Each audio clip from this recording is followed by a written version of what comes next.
사도행전 말씀 계속 나가도록 하겠습니다. 오늘은 사도행전 27장 9절에서 20절까지 조금 깁니다. 사도행전 27장입니다. 자, 사도행전은 28장까지 있거든요. 오늘 이제 27장 9절부터 보시겠습니다. 9절에서 20절까지입니다. 제가 읽고 또 교독하도록 하겠습니다. 27장 9절. 한편 많은 시간을 보냈고 이제 금식하는 때도 이미 지나 이제 항해하는 일이 위험하게 되었으므로 바울이 그들에게 권고하며 그들에게 이르되 선생들아 내가 보니 이번 항해에서는 짐과 배뿐만 아니라 우리 생명도 해를 입게 되고 많은 손실이 있으리라 하였으나 그럼에도 불구하고 백부장은 배의 선장과 선주의 말을 바울이 말한 그것들보다 더 믿더라. 또 그 항구가 겨울을 나기에 불편하므로 그들의 태만이 거기서도 떠나 어찌하든지 베니게에 도달하여 거기서 겨울을 나자고 권고하였는데 베니게는 크레타의 항구로 남서쪽과 북서쪽을 향하고 있더라. 남풍이 순하게 불매 그들이 뜻을 이룬 줄로 생각하여 거기서 닻을 올리고 크레데 곁으로 바싹부터 향해 하였으나 얼마 지나지 않아 유로클로돈이라고 하는 폭풍이 일어 그것을 대적하매 배가 휘말려서 바람을 뚫고 나갈 수 없으므로 바람이 몰고 가게 우리가 내버려 두니라. 우리가 클라우다라 하는 어떤 섬을 바람막이로 삼고 달리다가 애를 써서 거룻배를 붙잡음에 그들이 그것을 끌어올리고 도움을 받아 배 아래쪽을 둘러감고는 혹시 유사에 빨려들까 두려워하여 돛을 내리고 그대로 밀려갔더라.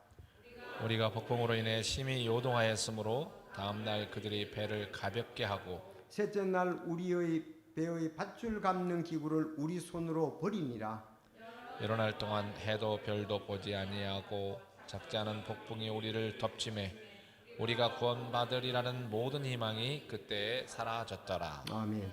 자, 기도하겠습니다. 하나님 아버지, 하나님의 사람을 들어 사용해 주셨음을 저희들이 보게 됩니다. 바울 사도의 귀한 사역으로 말미암아 정말 소아시아와 또 유럽과 미국, 영국, 지금 우리가 또 이 자리에 있는 줄 압니다. 선교 사역에 대한 모범, 그 뜻이 오늘 우리에게도 잘 전달되게 하여 주시고 저희들도 하나님의 뜻 가운데 참으로 복음을 전하고 또 교회를 세우는 일에 귀하게 쓸 수 있도록 저희들을 사용해 주시기를 간절히 바랍니다. 이 말씀을 통해 성령의 음성이 우리 각자에게 와닿게 해 주시고 또 하나님께 영광을 돌리는 간절한 마음이 우리 모두에게 있게 하여 주시옵소서. 마칠 때까지 인도해 주시길 바라오며 예수님의 이름으로 기도드리옵나이다. 아멘.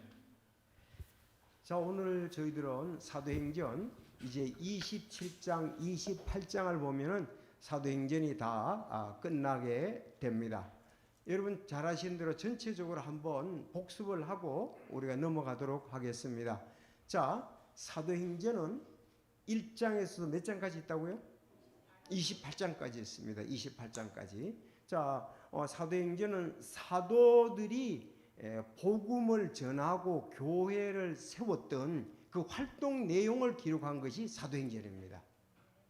그럼 마태복음 28장 19절 20절에 예수님께서 부활하셔서 40일 동안 이 땅에 이제 계셨죠. 그래서 승천하기 직전에 제자들을 불러놓고 명령을 하는 거예요. 너희는 땅끝까지 이르러 내 증인이 되라. 가서 모든 족속으로 제자를 삼고 아버지와 아들과 성령의 이름으로 침례를 주고 내가 부은바 모든 것을 가르쳐 지키게 하라 그랬단 말이에요. 그러고 난 다음에 1장에 보면 이제 그 올리브산에서 예수님이 올리브산이라고 합니다. 승천하신 것을 보고 내려와서 그들이 모여서 이제 사도행전 2장부터 본격적인 사역이 시작되는 것을 볼 수가 있습니다. 자, 그래서 예수님의 명령에 따라 이제 사도들이 성령 충만한 데 나가서 복음을 전하기 시작을 했다. 교회를 세우기 시작했다. 그래서 사도행전이 시작이 된 사도행전 다시 말씀드리지만 여러분 잘 아죠. 1장에서 12장까지는 누구 중심으로? 베드로 중심의 사역입니다. 수세사 베드로 중심의 사역. 그리고 13장부터 28장까지는 사도 바울 중심의 사역입니다.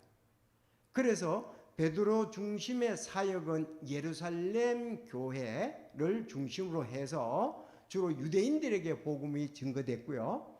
이제 바울 사역의 13장부터 28장까지는 바울의 사역인데 그거는 안디옥 교회 중심으로 이제 소아시아와 유럽을 이제 로마까지 가지요. 거기에 복음을 증거했다는 것을 성경에는 말씀하고 있습니다.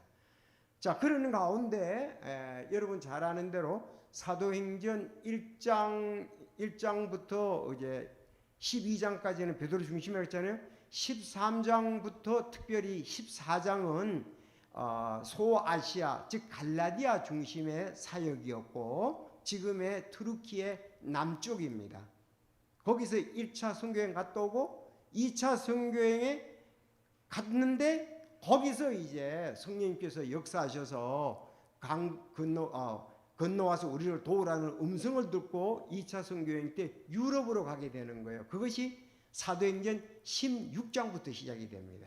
알았죠? 그러니까 13, 14, 15장은 그 갈라디아 중심으로 되고 이제 16장부터 그래서 사도행전 16장에 보면은 빌립보에 강 건너 가는 거하고 바다 건너 가는 거하고 빌립보 교회가 딱 나오잖아요. 사도행전 16장에. 그렇죠? 뭐 그건 잘 아는 대로 주 예수를 믿으라 그러면 내와 내 집을 구원받을 그 빌립보 교회에 전하는 것 아니에요.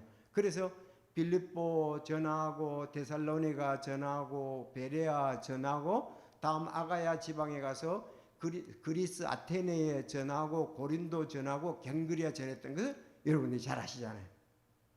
자, 그렇게 이제 복음을 쭉 전하는데 1차 선교행, 2차 선교행, 3차 선교행 하고 아직 예루살렘에 왔을 때 21장에서 예루살렘 성전에서 붙잡히게 되잖아요. 이제 다 기억이 나시죠? 그래서 사도행전 21장에서 잡히게 됩니다. 그래서 21장 잡혀서 22장, 23장, 24장, 25장, 26장 5장에 걸쳐서는 바울이 이제 잡히고 난 다음에 재판받는 걸 얘기를 하고 있습니다. 그래서 몇 번의 변론이 있었다? 5번의 자기의 변론이 있은 것을 이제 22장부터 26장까지 다 얘기를 하고 그러고 난 다음에 이제 로마로 배 타고 이제 제수로서 선교 여행을 떠나는 거죠. 1, 2, 3차 끝나고 나면 4차는 그렇게 떠나는 것을 보게 됩니다. 그래서 27장에 가선 주로 27장에는 선교 여행 로마로 가는 배 안에서 지금 일어나는 일들에 대해서 쭉 기록을 하고 있습니다. 그래서 지금 오늘은 지난주에 이어서 지금 27장은 보세요. 본문 보세요. 27장 1절에 자 바울의 로마 이송 여행 그랬죠? 네, 이송 여행 그리고 자 1절에서부터 지난번에는 우리 8절까지 봤습니다. 지금 오늘은 9절부터 20절까지인데 9절 위에 보니까 선원들이 바울의 권고를 무시했다. 권고를 하는 것을 무시했다. 이렇게 되어 있습니다. 뭐 선원들이 무시했다는 것보다도 사실은 그 선장과 선주가 무시한 거죠. 권고를 안 들었던 거죠. 그리고 13절 위에 보면은 선원들이 폭풍우를 만났다. 그렇게 기록되어 있습니다. 폭풍우를 만났다. 그래서 오늘 폭풍우를 만나서 어려운 가운데 있는 것을 여기서 말씀을 통해서 볼 수가 있습니다. 자, 그러면 이것을 좀 더 잘 알기 위해서는 우리가 뒤에 지도를 안 보면 이 내용이 이해가 안 돼요. 그래서 성경 뒤쪽을 한번 보겠습니다. 뭐 여러분들은 이제 이렇게 말씀을 들으셨고 이런 부분들 또 교사하고 또 우리 집사님들이 잘 이해를 하리라고 믿습니다. 바울 사도의 로마 이송 20페이지 지도가 나오지요. 자, 그러면은 여러분 가이사랴 나옵니까? 자,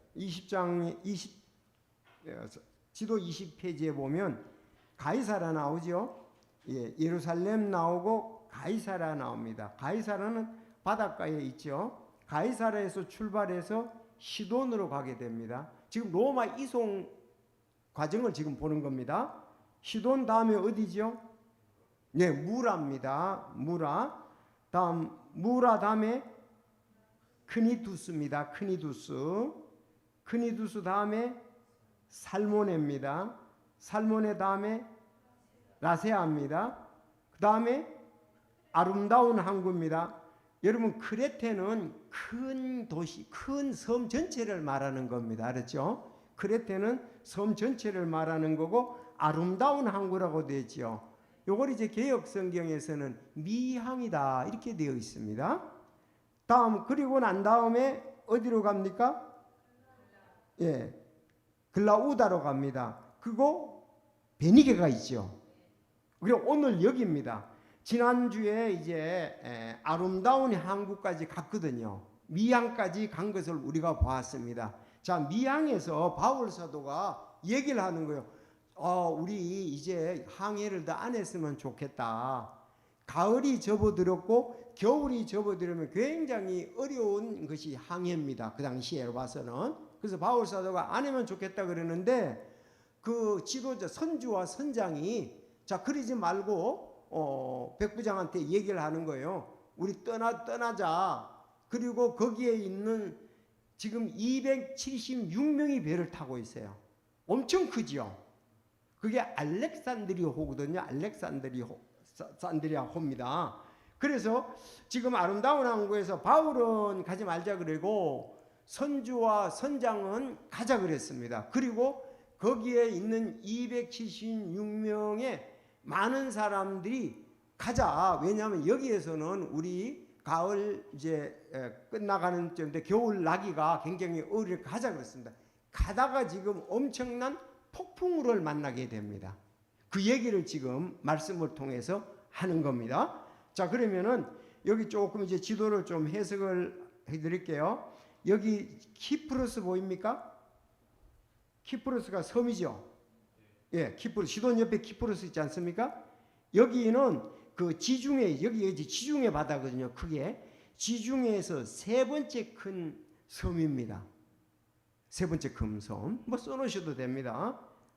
그런가 하면 크레타 있죠. 크레데라고도 하는데 크레타 여기는 지중해에서 다섯 번째 큰 섬입니다. 다섯 번째 큰 섬이고요. 완전히 이제 그 좌측으로 와서 시실리아 있죠. 시실리아가 여기가 지중해에서 가장 큰 섬입니다. 아시죠? 이제 시실리아가 여기서 가장 큰 섬이고 이제 키프로스가 세 번째 큰 섬이고 크레타는 다섯 번째 큰 섬입니다. 뭐 커 보이잖아요. 이렇게 보면 우리가 눈으로 봐도 이렇게 크게 좀 달라 보이잖아요. 그래서 오늘 크레타 이 중심에 있는 거예요. 지금 그래서 미항 아름다운 항구, 그 다음에 오늘 글라우다와 베니게 세 개가 여기 지금 본문에 등장을 하고 있습니다. 좀 이해가 되시나요? 자, 그래서 좀 이런 것은 뭐 6절에 거기서 백부장이 이탈리아로 향해 중인 알렉산드리아의 배를 만나 그랬습니다. 알렉산드리아 배를 만났는데 이 배가 규모가 굉장히 커요. 처음에는 원래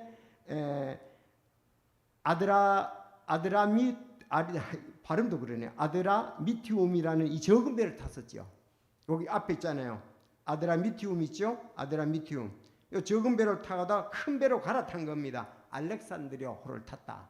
알렉산드리아호는 뭐 우리가 알렉산드리아 잘 알잖아요. 이집트에 큰 도시가 이제 알렉산드리아가 있잖아요. 그 알렉산드리아 그 배를 탔습니다. 자, 타고 가서 다시 8절을 한번 여러분 읽어주시기 바랍니다. 시작. 서로 갔는데 그곳은 라세아시에서 가깝더라. 그래서 여기 아름다운 항구 9절 여기에서 9절에 한편 많은 시간을 보냈고 아름다운 항구라는 거기서 많은 시간을 보냈고 이제 금식하는 때도 이미 지나 이제 항해하는 일이 위험하게 되었으므로 바울이 그들에게 권고하여 그랬습니다. 자, 그러면은 이 금식하는 이 시기, 금식하는 날, 이 금식에 대해서 좀 알면 좋겠죠?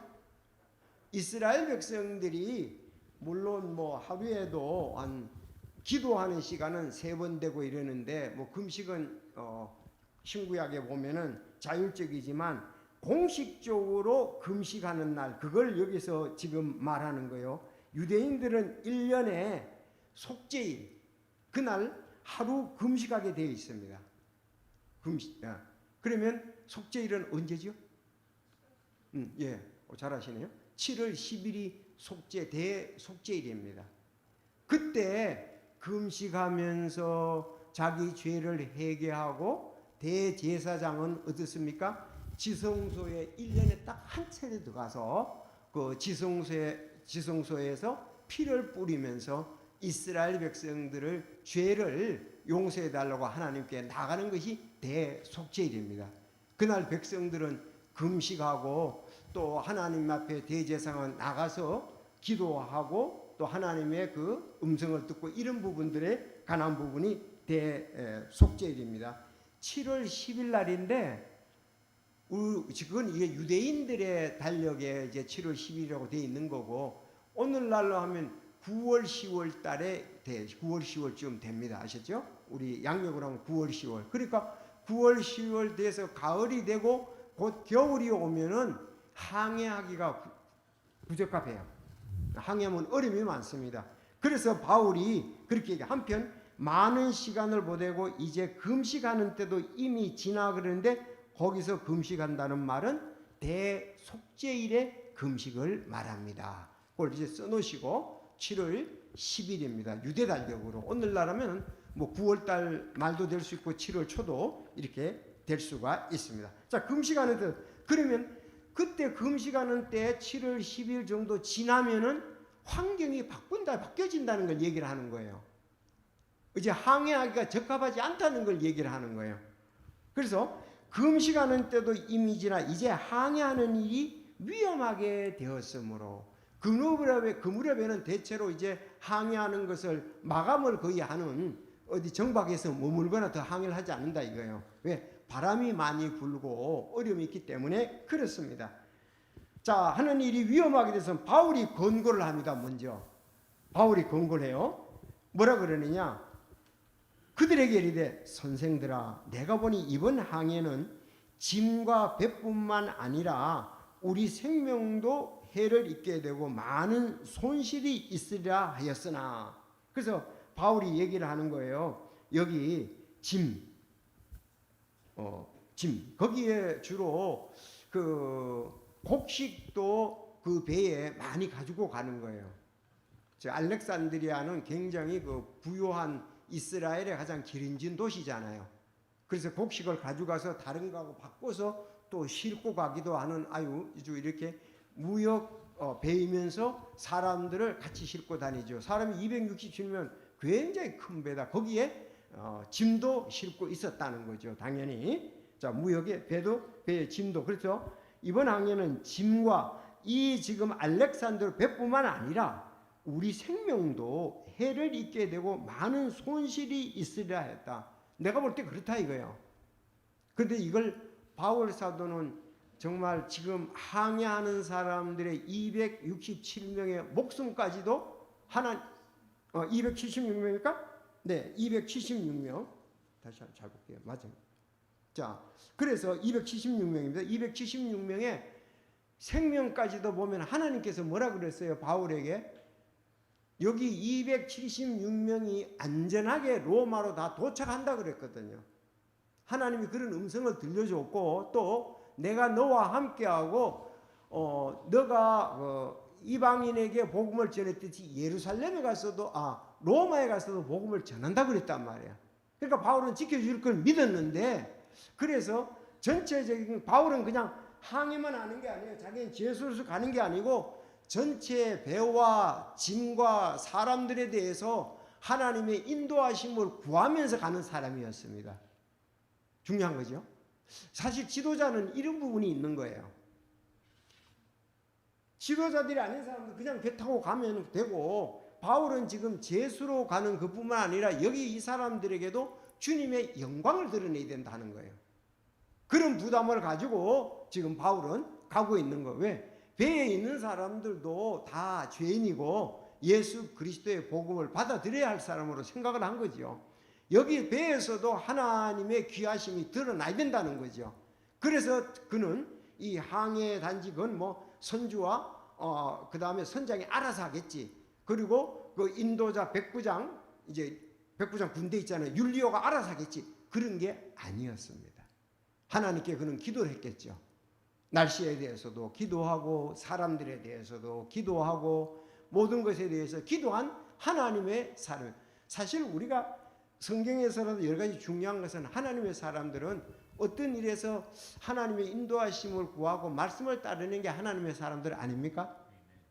내가 뭐 직장에서 그 일 맡았으니까 오늘 여기서 몇 시부터 몇 시 그게 아니라 전체 그런 걸 보면서 오늘 하나님이 나를 통해서 하시려고 하시는 것이 무엇인가, 직장에서 그런 것을 생각하면서 살아가는 것이, 오늘 가정에서 또 하나님께서 나를 어떻게 인도하실 것인가, 그렇게 하면 우리의 자세가 다르지요. 그래서 여기 바울은 그런 면으로서 전체를 본 거예요.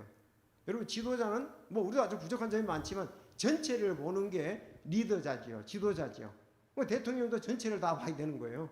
자, 그래서 여기서 바울이 그렇게 얘기를 했습니다. 바울이 그래서 지금 상당히 위험하다, 손실이 많을 것이라고 얘기했는데 11절을 보겠습니다. 그러면 아까 참 그 속죄일에 대해서 그 성경 구절을 알려드릴게요. 레위기 23장 26절에서 32절까지 나오는 말씀입니다. 속죄일 거기 보면 잘 나와요. 거기서 23장 26절에 보면 주께서 모세에게 말씀하여 이르시되, 한 구절만 읽을게요. 또한 이 일곱째 달 10일은 속죄일이니 그것은 너희에게 거룩한 집회날이 될지니라. 너희는 너희 혼을 괴롭게 하고 그랬거든요. 요 괴롭게 한다는 말이 금식한다는 말입니다. 괴롭게 하고 주께 화제 헌물을 드리며 그렇게 얘기를 했어요.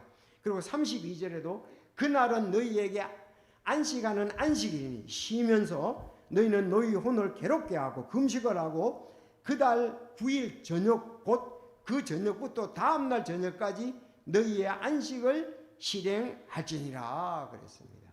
그러니까 9일날 저녁부터 10일날 저녁까지 그 낮 동안은 당연히 우리가 대속죄일로서 지켰던 거죠. 자, 그런 말씀이 나옵니다. 그 본문 레위기 23장 26절 32절 써놓으면 좋겠죠? 자, 이제 잠깐 내가 자, 그러면 이제 해를 입게 된다고 바울이 이렇게 권고를 했어요. 바울이 권고를 했어요. 그들이 바울의 권고를 들었나요? 안 들었습니다. 자, 이제 11절 여러분이 읽어보시기 바랍니다. 시작. 그럼에도 불구하고 백부장은 배 선장과 선주의 말을 바울이 말한 그것들보다 더 믿더라. 네. 이제 전체적인 통솔자는 누굽니까? 백부장 율리오입니다. 백부장 율리오.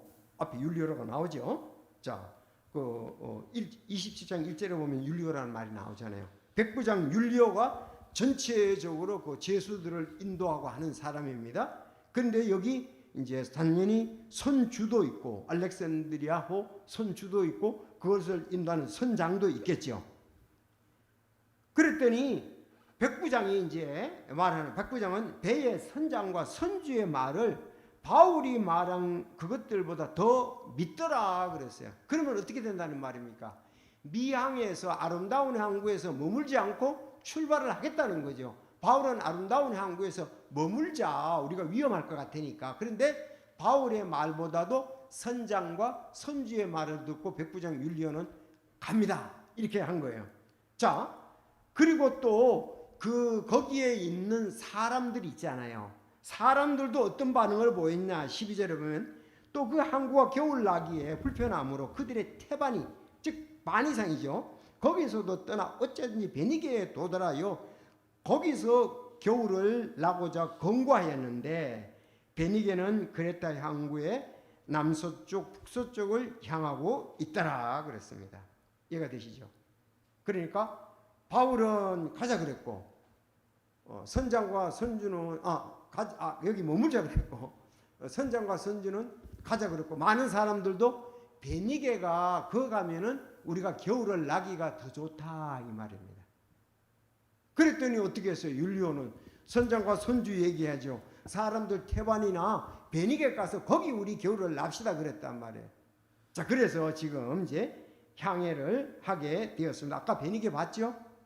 아름다운 항구에서 뭐 얼마 거리 떨어져 있지 않습니다. 거기에 가서 이제 쉬자고 거기 가서 겨울 나자고 하였습니다.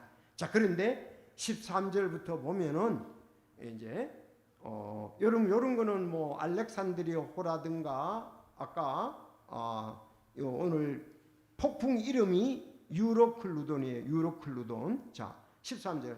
남풍이 순하게 불매 그들이 뜻을 이룬 줄로 생각하여 거기서 닻을 올리고 크레테의 곁으로 바싹부터 향하였으나 처음에는 출발할 때에 순풍이 불었습니다. 그래서 닻을 올리고 이제 가는 거예요. 야, 이거 잘 됐다. 지금 정상적으로 순항을 하는구나 이렇게 생각을 했는데 14절 얼마 지나지 않아 그걸 읽으십시오. 시작. 유로클루돈이라는 폭풍이 있어 그것을 대적하며 그랬습니다. 자, 이제 유로클루돈이라는 폭풍이 났습니다.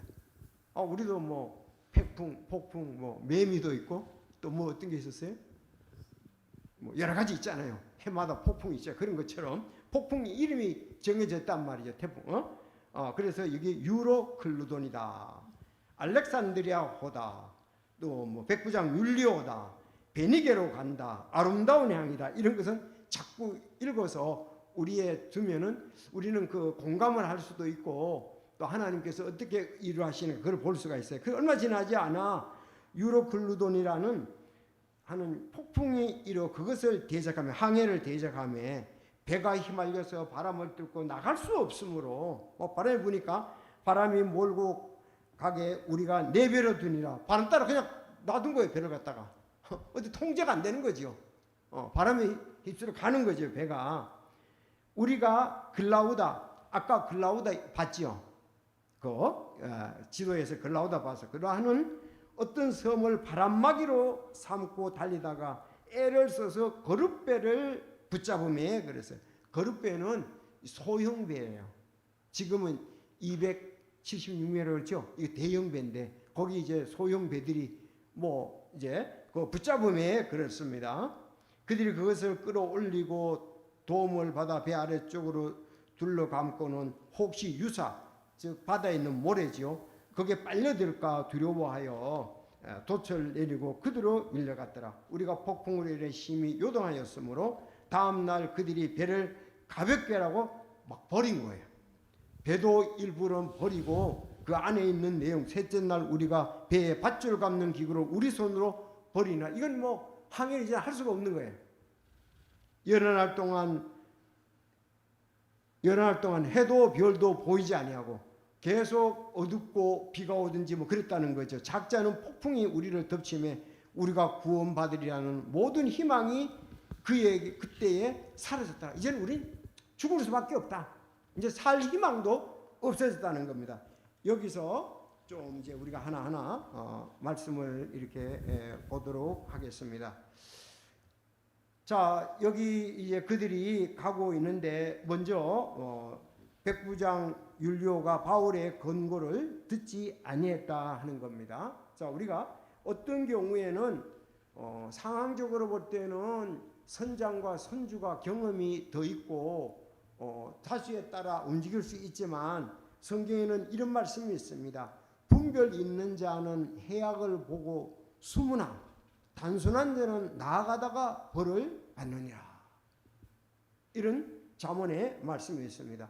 바울이 그냥 그렇게 하자는 것이 아니라 그는 하나님께 기도하면서 항해를 안 했으면 좋겠다는 이런 판결을 자기 마음속에 감동을 받은 거죠. 사실은. 왜? 절대로 바울이 그냥 함부로 말할 사람이 아니라는 것을 우리가 알기 때문에 그렇습니다. 때로는 하나님과 밀접하게 교제하는 종들이 현실을 정확히 보는 눈, 그런 통찰을 주는 하나님의 그 선한 생각도 있다는 것을 우리가 기억하고요. 우리에게는 이런 것이 있습니다. 우리는 이래야 됩니다. 시편 5편 3절에 보면 오주여 아침에 주께서 내 목소리를 들으시니 아침에 내가 내 기도를 주께로 향하고 위를 바라보리다. 이렇게 시작하면 하루 종일 주님의 인도하심을 잘 따를 수 있는데 우리는 일단은 아침에 온종일 정말 하나님이 인도해 주실 걸 우리는 간절히 기도를 해야 되겠죠. 그리고 그런데 또 살다가 보면 그 기도했던 것도 잊어버리는 경우가 있어요. 그 다음에 수시로 또 계속 기도를 해야 돼요. 그러지 않을 때 사단의 시험을 우리가 당할 수가 있습니다. 지나온 걸 볼 때 그런 경험들 우리가 다 하잖아요. 나도 그런 경험을 하고 여러분들도 그런 경험. 아침에 기도했는데 낮에 오후에 여러 가지 또 상황에 따라서 주님의 뜻을 따르기보다는 또 내 생각 또 사람들의 생각에 따른 그런 부분도 있단 말이죠. 그래서 분별력이 우리가 있어야 되고 그 다음에 우리가 기도를 해야 된다. 기도하면은 또 쉬지 말고 기도하라 그랬잖아요. 원칙으로. 그게 계속적으로 주님의 인도하심을 구한다는 거죠. 그러지 않았을 때 우리가 실패하는 경향이 참 많이 있습니다. 계속 기도한다면 하나님의 뜻 가운데 일들을 아름답게 처리할 수 있다는 것을 우리는 경험을 통해서 또 하나님의 말씀을 통해서 배울 수 있는 거예요. 그래서 나는 바울이 계속 기도했으리라고 믿습니다. 당연히 기도했겠죠. 지금 향해 기도 안 하고 가지는 않겠죠. 그리고 많은 사람에 대한 율리오도 부담을 가졌지만 바울도 영혼들에 대해서 부담을 가진 거예요. 율리오는 그들을 갖다가서 제수들이 이동을 하지 않고 안전하게 로마 나라까지 이동하는 것이 목적이었지만 바울은 그 혼들을 갖다가서 얻는 것이 목적이었잖아요. 주님께로 인도하는 것이 목적이었잖아요. 오히려 바울의 강한 이런 그 하나님께 대한 열망, 열심이 더 하나님 앞에는 감사한 거, 잘 되는 걸 될 수가 있는 거예요. 하나님 뜻을 그들에게 보여줄 수 있는 거라고 이렇게 볼 수가 있습니다. 자, 그래서 선주와 선장이 항해하자 그랬고 또 반 이상의 사람들이 가자 그랬잖아요. 그래서 처음엔 잘 되는 출발했으나 유로클루도니아는 광풍이 있었습니다. 자, 잊지 마십시오. 자, 바울이 권고를 했다. 그런데 선장과 선주는 아니다. 가도 된다. 그때는 일기예보가 없었습니다. 요즘은 일기예보가 되는데 안 맞기도 하잖아요. 그렇죠. 그래서 자꾸 가까이 가보는데 그리고 군중들도 그렇다. 여러분들 우리가 이런 부분에서 좀 어려움을 많이 겪잖아요. 경험 있는 사람들 때문에. 그렇죠. 다수 때문에 어려움을 겪을 수도 있다고요. 선주와 선장은 경험이 많잖아요. 그 사람들은 지중해에 대해서 알렉산드로 큰 배를 운영하니까 빠삭할 수도 있습니다. 많은 경험이. 그러나 날씨라든가 이건 꼭 경험에 의해서만 되는 것이 아닙니다. 태풍이 오는 걸 그 당시는 어떻게 알겠어요? 자, 그리고 태반인 다수가 옳은 것이라 그랬습니다. 그런데 하나님의 인도하심이 사실은 최고 중요한 거예요. 성경에 이런 말씀이 있습니다. 여러분, 다수라고 하는 것도 나도 성령의 인도하심에 따라 다르지만은 어쩔 수 없이 그렇게 판결대로 갈 수도 있지만 우리는 더 하나님께 기도할 필요는 있는 거예요. 다수가 밀어붙이면 밀릴 수밖에 없지만 하나님의 뜻은 그 사람에 의해서 세워질 수도 있어요. 안 받아들여져도. 그런데 다수와 선장과 선주가 따라하지만 결국은 어떻게 됐습니까? 살기는 살았지만 고생을 직사게 했다 그러나요? 사투리로. 고생을 너무 많이 한 거죠. 여러분 그렇지 않습니까? 배 파괴됐지요. 짐 불었지요. 사람 목숨만 건졌다고 276명. 그래서 출애굽기 보면 이런 성경에도 그런 얘기가 나옵니다. 출애굽기 23장 그 276명이라는 그 성경 구절 27장 37절에 보면 나옵니다. 27장 37절에 보면 276명이라는 것이 나오고 태반의 다수가 그랬습니다. 자, 출애굽기 23장 2절에 보면 너는 군중을 따라 악을 행하지 말며 소송에서 재판을 굳게 하려고 다스를 따라 기우는 말도 하지 말라 그랬습니다. 기억나시죠? 자, 뿐만 아니라 예수님이 십자가에 달려 돌아가실 때도 다수가 소리를 질러서 예수를 십자가에 못 박으소서 했잖아요. 마태복음 27장 21절에서 23절에 보면, 그래서 다수가 성령을 따르면 아주 이상적인 결정이 되겠죠. 그렇죠? 그러나 육신을 따르면 고난을 각오하고 어려움을 각오해야 된다. 모세의 지도력을 거부했던 이스라엘 백성들은 큰 어려움과 고통을 당했습니다. 오늘 바울의 권고를 무시했던 사람들은 미항에서 아름다운 항구에서 겨울을 지나자 말에 그들은 불편해하면서 매니게까지 가자고 했습니다. 자, 여러분 잘 아는 대로 출애굽기 32장에 보면은 모세가 십계명을 받으러 가가지고 늦게 내려왔잖아요. 그랬더니 백성들이 아론에게 가서 압력을 가하는 거예요. 우리가 어떠냐? 우리를 인도할 모세는 어디 가는지 모르겠다. 우리 빨로 돌아가자. 그렇게 얘기를 했을 때 아론이 다수의 압력에 의해서 그가 신을 만들고 이집트로 돌아가자는 그런 얘기가 나오는 것을 볼 수 있습니다. 그때 주님께서 모세에게 가라. 너는 내려가라. 내가 이집트 땅에서 데리고 나온 내 백성이 스스로 부패하였느니라. 그렇게 말씀을 하고 있습니다. 자, 여기 이제 일기예보, 신뢰하기도 하지만 불신하기도 합니다. 사람과 과학에도 한계가 있습니다. 자, 그래서 우리도 인생의 여정에서 너무 쉽게 어떤 데는 잘 되고 안 되는 그런 경우도 있는데, 무엇보다도 우리에게는 가장 보람 있고 의미 있는 것은 하나님이 도우시고 인도하시는 길이 지나가 보면 가장 좋은 길이었다. 어떤 것은 성공이 사람들이 얘기해서 성공을 했지만 하나님 보실 때 성공이 아닐 수가 있습니다. 그래서 잠언에 보면 그렇게 말씀했습니다. 잠언 3장 6절, 내 모든 길에서 그분을 인정하라. 그러면 그분께서 내 행로를 지도하시리라. 하나님을 의지하고 해야 되는데 내 육신적으로 생각하면 해도 그 뜻을 이룰 수가 있어요. 그렇지만 하나님이 꼭 기뻐하시는 건 아닐 수 있거든요. 내 육신적인 것에 있어서 더 많은 영향을 받고 했기 때문에, 그랬을 때는 그거에 대한 대가도 때로는 지불을 해야 된다. 그렇지만 하나님 뜻 가운데 했다고 하면 이건 너무나 아름다운 것이죠. 시작과 과정과 결정이 너무 아름다워서 하나님께 크게 영광을 돌리고 마음의 평안함이 있고 정말 아름답다는 열매가 있다는 것이 주님으로부터 오는 그런 음성일 수가 있는 겁니다. 근데 바울은 항해에 대해서는 분명히 하나님을 믿고 순간순간 하나님을 의지했습니다. 왜 그랬습니까? 말씀을 주셨기 때문에 그렇습니다.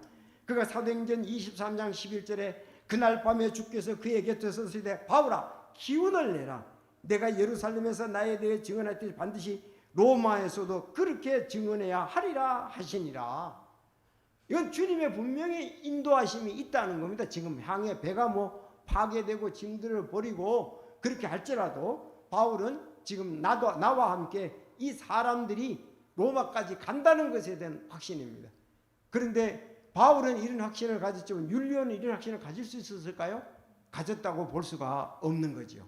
선장선수도 이 정도면은 안 되겠다. 여기 탔던 사람들도 이제 소망이 없다 이거야. 이제 우리는 로마까지도 못 가고 다 여기서 죽는가 보다. 그렇게 생각. 이 정도 되면 그렇겠죠. 당연히. 지금 바다에서 지금 표류하고 있잖아요. 그래서 우리는 중요하게 따라서 내 모든 길에서 그분을 인정하라. 그러면 그분께서 내 행로들을 지도하시리라. 아멘. 자, 그래서 우리 18절, 우리가 폭풍으로 인해 심히 요동하였으므로 다음날 그들이 배를 가볍게 하려고 셋째 날 우리 배에 밧줄 감는 기구를 우리 손으로 버리니라. 여느 날 동안 해도 별도 보이지 않는다고. 그러면 계속적으로 이 풍랑이 일었다는 얘기죠. 작지 않은 폭풍이 우리를 덮치매 우리가 구원받으려는 모든 희망이 그때에 사라져. 여기 구원받는 건 죄에서 영원히 구원받는 게 아니고 거기서 목숨을 건지는 구원입니다. 그렇죠? 우리가 구원받으려는 모든 희망이 그때에 사라졌더라. 자, 하나님께서는 자기 종 바울에게 이 향의 어려운 일을 주셨습니다. 여러분, 우리도 세상을 살고 있어 때로는 고난이 우리를 인도할 때도 있습니다. 그러나 우리가 고난 가운데서도 하나님의 뜻은 계속 해야 되는 거예요. 믿음이 없고 있고는 뭔 차입니까? 고난 받을 때 세상으로 가느냐 내가 내 마음대로 하느냐 관계지요. 계속 하나님의 인도하심을 따르면 우리는 고난은 나를 연단시키는 것이 될 것이고, 고난을 통해서 우리는 또 하나님 앞에 더 성장 성숙해서 영광을 돌릴 수가 있는 것입니다. 그래서 로마서 5장 3절에 보면 그럴 뿐 아니라 우리가 환난도 기뻐하라니 이는 환난은 인내를 이루고 인내가 체험을 이루고 체험이 소망을 이루는 줄 우리가 알기 때문이라, 그렇게 로마서에서 말씀을 하고 있습니다. 자, 그러므로 우리는 극심한 고난까지도 성도를 단련한 유익한 일임을 우리는 믿습니다. 그래서 여러분 로마서 8장 28절 잘 아시죠? 우리가 아는 바와 같이 하나님을 사랑하는 자들, 곧 그분의 목적에 따라 부르심을 받은 자들에게는 모든 것이 합력하여 선을 이룹니다. 이 부분도 협력하여 선을 이룰 줄로 믿습니다. 그래서 예수님이 이렇게 말씀하셨지 않습니까? 예수님이 이제 몇 구절 더 보고 마치겠는데, 예수님이 이런 말씀을 하셨습니다. 마태복음 7장 9절. 여러분들 이건 아주 체험도 하고 실제로 느끼고 고민도 많이 했을 거라고 생각합니다. 7장 9절에 보면 너희 중에 누가 자기 아들이 빵을 구하면 그에게 돌을 주겠느냐? 빵하고 돌 비슷하잖아요. 혹은 그가 생선을 구하면 그에게 뱀을 주겠느냐? 뱀하고 생선 비슷하잖아요. 그런즉 너희가 악할지라도 너희 자식들에게 좋은 선물들 줄 줄 알거든. 하물며 하늘에 계신 너희 아버지께서 자기가 구하는 자들에게 좋은 것들을 얼마나 더 많이 주시겠느냐. 우리는 자기 환경에서 최선을 다해서 자식에게 잘해주기를 바라요. 내가 부족한 점 많고 우린 제 가운데 살고 있지만은, 그런데 로마서 8장 32절 자신의 아들을 아끼지 아니하시고 우리 모두를 위해 그분을 내어주신 분께서 어찌 그 아들과 함께 모든 것을 우리에게 값없이 주지 아니하겠느냐. 이게 예수님이 말씀하셨고, 전체적으로 우리는 하나님이 나를 가장 좋은 곳으로 인도해 주신다는 걸 우리는 믿어야 된다고요. 지금까지 사실 그렇게 오셨고 앞으로도 그렇게 해 주실 것이라는 거죠. 이게 믿음의 사람들의 아름다운 모습입니다. 왜? 내가 기도했고 주님 중심으로 살았기 때문에 하나님 지금까지 인도했고 앞으로도 그렇게 한다면 하나님이 나를 인도하실 것이다 하는 겁니다. 자, 지금까지도 주님 중심으로 안 살았고 앞으로도 안 사는 사람들은 이런 부분에 대해서 확신이 없겠죠. 얼마나 자기 아들을 아끼지 아니하시고 우리 모두를 위해서 내어주신 분께서 어찌 그 아들과 함께 또한 모든 것을 우리에게 값없이 주지 아니하겠느냐. 환경이 지금 어려움이 있다 할지라도 이것이 연단도 될 수 있고 또 하나님께 가까이 나가는 길도 될 수가 있고, 이때도 주님은 변함없이 어떻게 했어요? 약속이기 때문에 바울의 일거수일투족을 하나님은 다 보고 계신다고요. 여러분 그렇게 맞죠? 지금은 하나님은 전체에 지금 폭풍도 그렇고, 아니 예수님도 그랬잖아요. 폭풍을 잔잔케 하신 것이 예수님도 하셨잖아요. 여기 하나님의 귀한 뜻이 있으시겠죠. 그래서 결국은 어떻게 했어요? 이 정도 되면은 바울이라는 사람의 말을 들을 걸 누가 그랬겠어요? 선주, 선장, 백부장, 율리오, 테반의 사람이 가기로 했지만 가지 말았어야 되는데 바울의 말을 들을 걸, 이렇게 하면 어떻게 했어요? 바울의 지금 존재성이 크게 드러나겠죠. 우리가 이렇게 볼 때도 그렇지 않습니까? 지금 현재 바울의 말을 들을 걸, 이런 것이 나온다고 막상 하고 나니까. 자, 그래서 하나님은 그런 걸 통해서 바울의 권위를 세워주고 바울이 하나님의 사람의 인정을 받도록 하고 그들이 바울의 전한 예수 그리스도를 믿도록 하는 놀라운 역사를 우리가 볼 때는 그 고통에 생각하지만은 하나님은 다 그 가운데도 역사심이 있습니다. 여러분의 삶도 그렇다고 믿습니까? 그래서 시편 34편 18절, 제가 그래서 다윗은 과연 어려울 때 어떻게 했는가 그 구절을 좀 많이 찾아봤어요. 다윗은 지금 바울이 어려움을 당하잖아요. 항해의 어려움을 당하는데 다윗도 틀림없이 어려움을 당했단 말이에요. 다윗이 33장 18절 보라, 주의 눈은 그분을 두려워하는 자들 곧 그분의 긍휼에 소망을 두는 자들 위에 계시나니. 주의 눈은 그분을 두려워하는 자. 그러니까 바울 위에 다윗 위에 있는 거예요. 소망을 위에 계시나니. 그래서 또 주여 이제 내가 무엇을 기다릴까? 내 소망은 주께 있나이다. 그러니까 하나님 사람들 주님이 지금 위에서 나를 위에 계신다 이거예요. 그리고 내 소망은 주께 있다. 이것이 성도들의 아름다운 간증이고 동행하시는 주님을 체험하면서 사는 겁니다. 41장에도 내가 끈기 있게 주를 기다렸더니 그분께서 내게 귀를 기울이사 내 부르짖음을 들으셨다. 진실로 내 혼이 하나님을 기다리니 나의 구원이 그분에게서 나오는도다. 오직 그분만이 나의 반석이시오 나의 구원이시오 나의 방법이 내가 크게 흔들리지 아니하리로다. 그렇게 말씀을 했습니다. 그래서 여기서 다윗도 그 어려운 가운데 10년, 그렇죠, 가장 강력한 왕이잖아요. 지금 사울 왕이 자기를 죽이려고 하는데 어떻게 왕의 권세를 어떻게 다 막아낼 수가 있겠습니까? 오직 그는 더 능력 크시고 권세 계신 하나님을 의지함으로 그는 승리를 했던 것입니다. 하나님이 위기마다 도와주시는 거예요. 저쪽에서 전쟁이 일어나가지고 철수하고 사울 왕이 가도록 또 역사를 하시고 또 무슨 문제가 일어나서 위급할 때 하나님이 도와주셨음을 믿습니다. 그래서 우리에게도 얘기했잖아요. 사도행전 전에 세상 끝날까지 내가 너희와 함께한다고 말씀을 했습니다. 자, 이사야서 보고 마치도록 하겠습니다. 이사야 26장 3절에 보면 주께서 생각을 주께 고정한 자를 완전한 화평으로 지키시리니 이는 그가 주를 신뢰하기 때문이니라. 너희는 영원토록 주를 신뢰하라. 주 여호와 안에 영존하는 능력이 있도다. 자, 따라해 볼까 한번. 주께서 생각을 주께 고정한 자를 완전한 화평으로 지키시리니 이는 그가 주를 신뢰하기 때문이냐. 너희는 영원토록 주를 신뢰하라.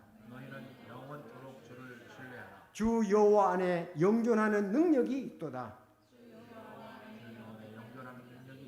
네, 우리가 주님께 고정하면 화평이 있고요. 또 신뢰하기 때문에 영원토록 신뢰하고 주님이 또 능력을 주실 줄로 믿습니다. 결국은 하나님이 우리 바울을 또 잘 신뢰하는 바울을 인도해서 영광을 받으시고 또 바울을 사용하시는 것을 우리는 볼 수가 있습니다. 유로글루돈이라는 이 지금 폭풍을 만나서 배고 사람이고 소망이 다 끊어졌다 하는 것을 보는데 이제 좀 더 보면은 이제 또 말씀을 하세요. 바울아 두려워하지 말라 하고 또 항의하는 것에 대해서 얘기해 주시는 것을 우리는 보겠습니다. 자, 다 같이 기도하겠습니다.